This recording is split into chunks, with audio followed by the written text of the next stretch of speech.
She asked, hijab, isn't that oppression? No, it's not oppression. It's covering. The women covering their heads or covering their bodies is not an oppression. Their husband didn't tell them to do that. Their fathers didn't tell them to do that. Their sons didn't tell them to do that. The imam didn't say to do that. God said, for the Muslim ladies,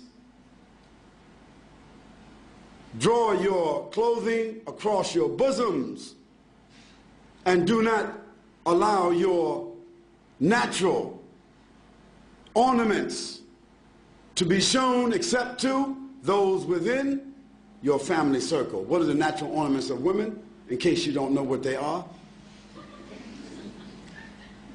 Their breasts, their shapes that happen to be different than that of men, their hair, those adornments should be covered. Now, just in case Christian people don't remember, just 40 years ago, Christian women never went to church without covering their heads. It wasn't it. Isn't that true? Ask your grandmothers. And just 50 or 60 years ago, 20 years before that, a Christian woman would never come outside with a short skirt, even. Even the nuns themselves today have succumbed to modernity. Because the nuns who committed themselves to the church and a religious life, how did they dress? They're not Muslims. They covered themselves. They covered themselves with an outer garment, and nothing on them was seen except the face and the hands. So if that was accepted by Christianity, it was accepted by religion. That wasn't something just that Muslim women were told, but Jewish women, Christian women, and Muslim women were ordered to do that in their scriptures. Now, the fact that the modern civilizations chose to tell women they don't have to wear that and they can wear bikinis doesn't mean that God is wrong and they are right. Now, for the Muslim lady, the wearing of the hijab is a protection for her. It's a distinction for her. Yes, it is a uniform so that she will be known to be a Muslim. She would not be molested. She would not be insulted. And no need for a man to stare at her and look at her because there is nothing appearing of her that would cause any unnatural attraction. Therefore, it is more than likely she can come and go with decency and dignity, and that her natural ornaments will not create an inordinate liability for her, like so happens when you see women wearing jeans and clothing that seem as if they painted it on themselves. Now, all you have to do is look at these two women, and you can see the problems that exist.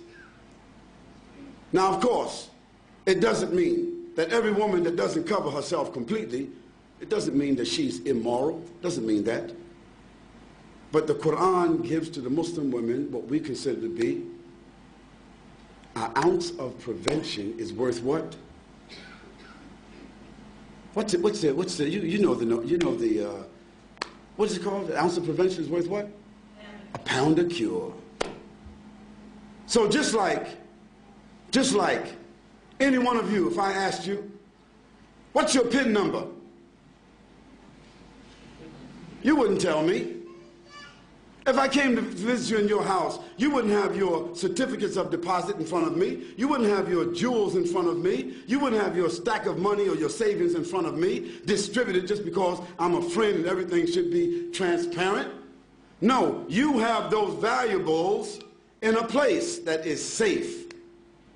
Might be a bank, might be a safety deposit box. Well, that's just money.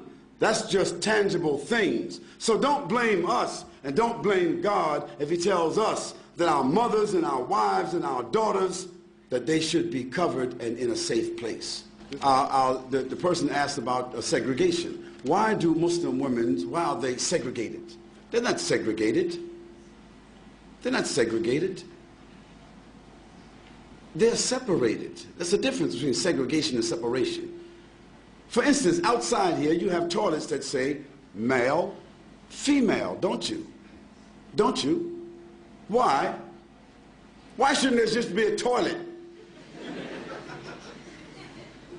Because there are sensitivities that we as moral, decent, dignified, educated people accept. That there are sensitivities and privacy that the female would like to have as opposed to just walking into an open toilet. Now maybe in Amsterdam or some other places in Europe where they just have open toilets, it's different.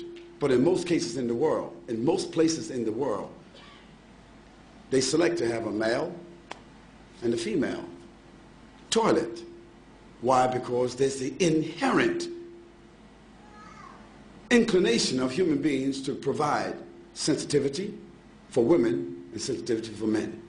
Now in Islam, for us, it's not a matter of being inherent. It is something which is God-given inspiration to do what?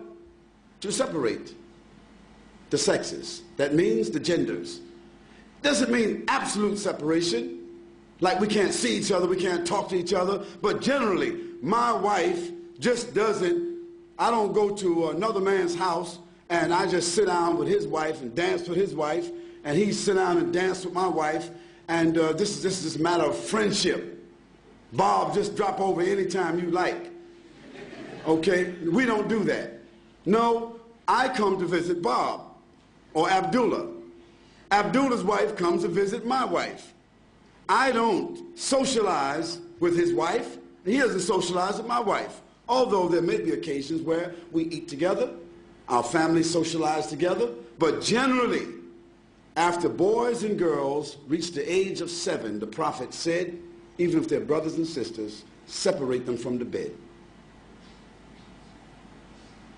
And when they get to the age of menstruation and they realize another level of consciousness, then give them separate rooms.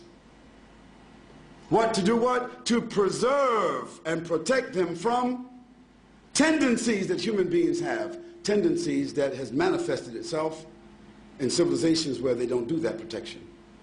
So we are obeying Almighty God. That's what we're doing. And sometimes we just have to believe what God orders us to do and benefit from the medicine. Sometimes when we don't follow what God tells us to do, then we see later on the reasons why. So we don't apologize for that. We say that it brings us dignity, it brings us distinction. Whether it be the hijab of the women or the separation of the men and the women, it brings us distinction, it brings us dignity and protection and morality, additional morality. That's why we do it.